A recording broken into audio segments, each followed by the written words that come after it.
NTA News. I am Victoria John Michelia. You can watch us live on YouTube at NTA Yola. The Bulletin. Imam Ismail Saleh Gwalam of Sheikh Jafar Adam Jumaat Mosque has cautioned Muslims against extravagant spending, urging them to properly appreciate the blessings of Allah upon them. He gave the warning while delivering khutbah from where Huzaifa Mu'azu, who was among the worshippers, reports. The Imam's message is to reawaken Muslims on the significance of economic management in Islam. Imam Saleh Ghulam said Muslims are directed to calculate the habit of savings, thereby avoiding worldly competition, and live within the limit of their means in order to attain peace of mind and social harmony, as well to become contented. He noted that extravagance often leads to arrogance and misery, stressing that true believers should manage their resources wisely and extend helping hands to others, particularly the needy.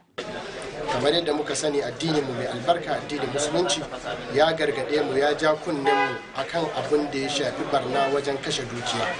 Yana daga cikin abubuwan da musulunci yake karewa ya wajabta wa hukumomi su karewa al'ummar su shine akwai abin da ya shafi kiyaye musu abin da ya shafi dukiyar su.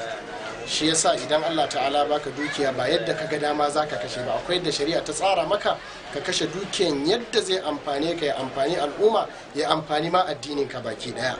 Prayers were offered for unity, peace and economic stability in the state and the country at large. In Yola, Ma'azu Zefa, NTA News. Preparations have been concluded for the official public presentation and book launch of the 168 Laws of Loyalty tomorrow at the Banquet Hall, Government House, Yola. Author of the book, Professor Vadia Tami, disclosed this while briefing newsmen on the purpose of the write-up. Usman Mukhtar has details. In an attempt to answer the lingering question from people of different backgrounds, can society eradicate corruption? That proved no authentic answer, hence the commitment of some scholars to research not only to get the authentic answer, but ways for a permanent solution.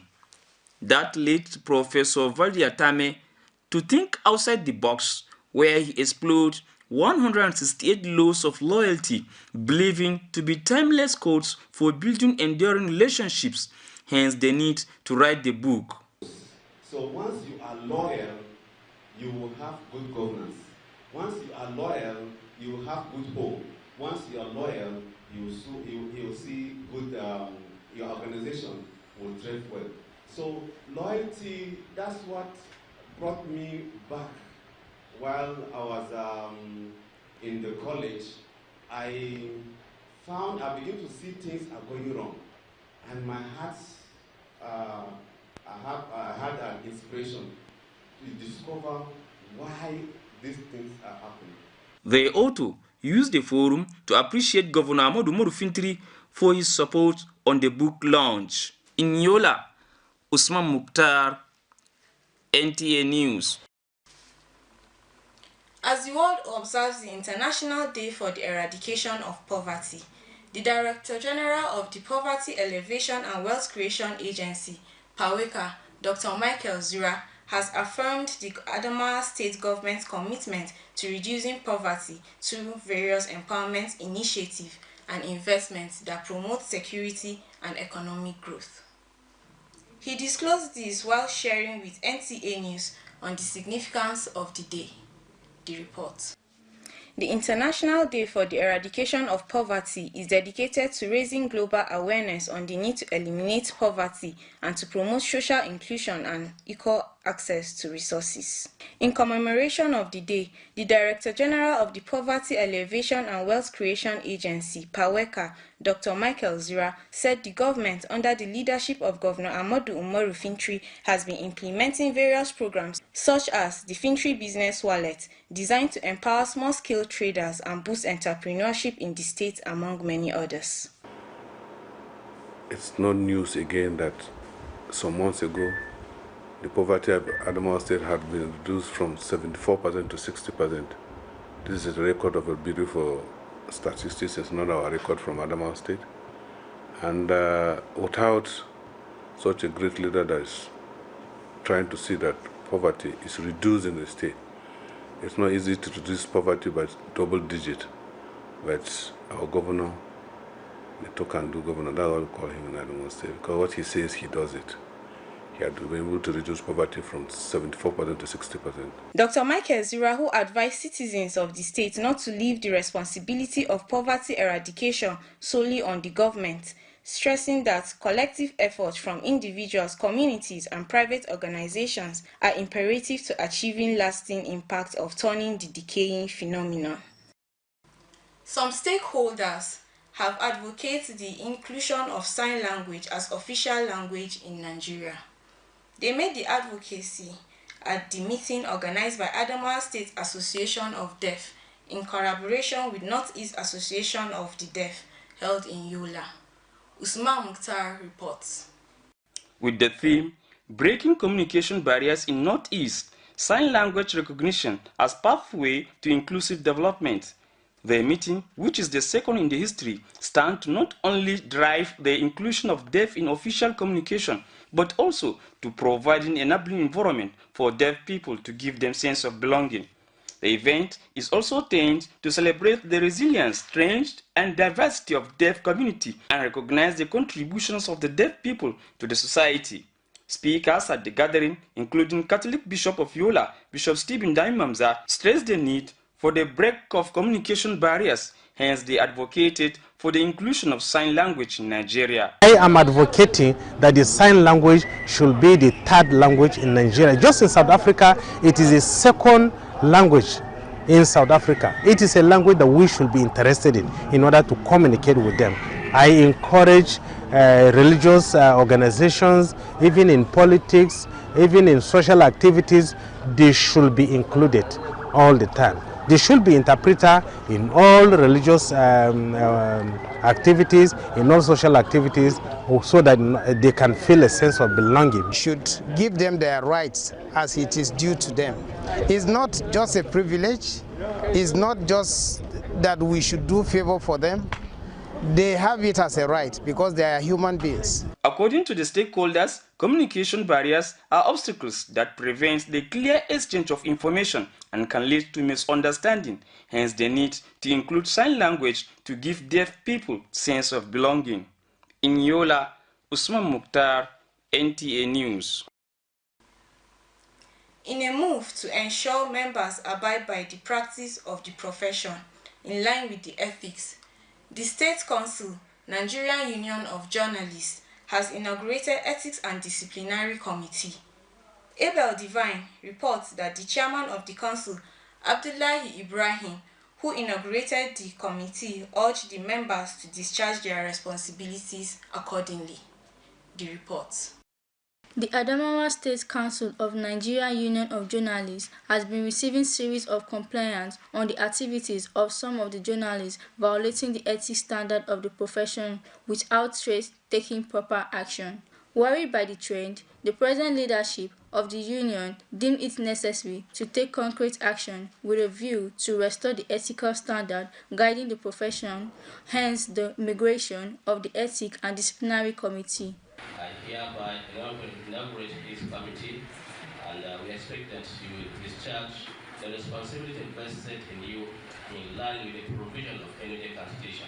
Chairman of the committee, Bash Leman, who spoke on their behalf, promised to liaise with the council at ensuring journalists abiding by the ethics governing their profession, considering the integrity of the profession. While you are delivering your services to humanity or to the end user in passing information to the public, you adhere strictly to the constitution of the end user and the ethic of the profession. We are all colleagues, we are all together, we are working for the same purposes, and we will definitely lift this union to the greater height in whatever circumstances, and whatever happens within the union, we will definitely act accordingly without any fear of failure. Those immigrated are Abdullah Ibrahim as chairman, Ismail Mohammed as secretary, while Victoria Tatuwaki as member. In Yola, Abel Divine, NTA News. That's all for today's news. Stay tuned for the rest of our programs. Good night.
Madalla, jama'a assalamu alaikum, barkanmu da kasancewa tare da ku. Usman Muktar zai karanto fassarar labaran.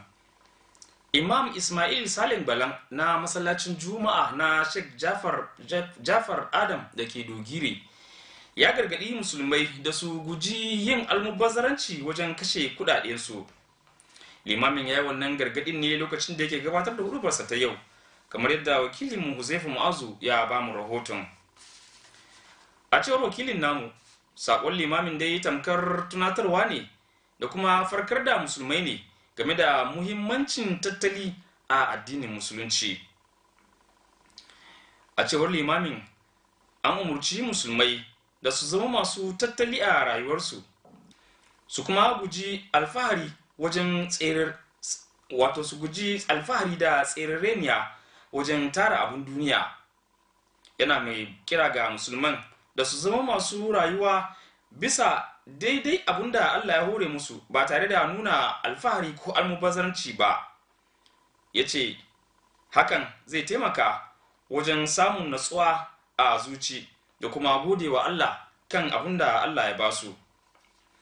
Limamin ya ce rayuwa ta hanyar almubazzaranci na haifar da alfahari da kuma rowa. Don haka ya kirayi musulman da su zama masu amfani da abin da Allah ya basu wajen taimaka ma mabukata. An gabatar da addu'o'i na samun haɗin kai, zaman lafiya da ci gaban ƙasa da ma na jiha baki ɗaya. An kammala shirye-shirye na ƙaddamar da wani sabon littafi wanda za a yi a gidan gwamnati da ke nan Yola gobe idan Allah ya kai mu. Wanda ya wallafa littafin Farfesa Vardia Tame shi ne sanar da hakan lokacin da yake jawabi ga manema labarai game da rubutun da ya yi. Wakilinmu ya ba mu rahoton cewa bisa la'akari da matsaloli da yake cinyewa rayuwa, musamman ma cin hanci da rashawa, wanda ya sa wasu ke ganin ba za a iya kawo ƙarshen shi a rayuwar al'umma ba. Shi ne ya sa wasu masanan suka tsunduma wajen nazari don ganin yaya za a yi a samu maslaha game da wannan batu. Hakan ne ya sa Farfesa Vardia Tame ya fara faɗaɗa tunani, inda ya yi nazari ya zakulo kuma wasu dokoki 168 wanda ya yi imanin cewa in aka yi amfani da su za su taimaka wajen daidaita al'amura tsakanin shugabanci da kuma waɗanda ake shugabanta. Dalilin hakan ne ya sa ya ƙaddamar da koko ya rubuta wannan littafi da yake bayani game da muhimmanci koko tasirin littafin ga al'umma. Mawallafin har wa yau ya yi amfani da wannan daman inda ya gode wa gwamna Ahmadu Umaru Fintiri bisa goyon baya da ya bashi. A yayin da duniya ke bikin ranar yaƙi da talauci a duniya baki ɗaya, shugaban hukumar yaƙi da talauci na jihar Adamawa, Dr. Michael Zira, ya tabbatar da aniyar gwamnatin jihar Adamawa na rage yawan talauci a tsakanin al'umma ta hanyar shirye-shirye daban-daban da kuma bunƙasa tattalin arzikin jiha. Ya sanar da hakan ne lokacin da yake zantawa da sashin labaran NTA game da muhimmancin wannan ranar na yaƙi da talauci. Wakiliyarmu Victoria John Michelia ta ba mu rahoton cewa ranar yaƙi da talaucin dai rana ce da aka ware domin wayar da kan al'umman duniya game da muhimmancin yaƙar talauci domin samar da daidaito wajen amfani da albarkacin ƙasa. Darekta Janar na Hukumar Yaƙi da Talauci a nan jihar Adamawa, Dr. Michael Zira, ya ce gwamnati ƙarƙashin jagorancin gwamna Ahmadu Umaru Fintiri ta aiwatar da shirye-shirye daban-daban waɗanda za su taimaka wajen yaƙar talauci da kuma bunƙasa ƙananan kasuwanci a nan jihar Adamawa. Dr. Michael Zira har wa yau ya shawarci al'umma da su taimaka wa gwamnati wajen yaƙi da talauci. Yana mai cewa akwai buƙatar haɗa ƙarfi da ƙarfe musamman ta ɓangaren masu hannu da shuni, ƙungiyoyi masu zaman kansu da dai sauransu domin kawo sauyi ga al'umma. Bakin abin da ya samu kenan a labarin na yau. A kasance lafiya. Assalamu.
As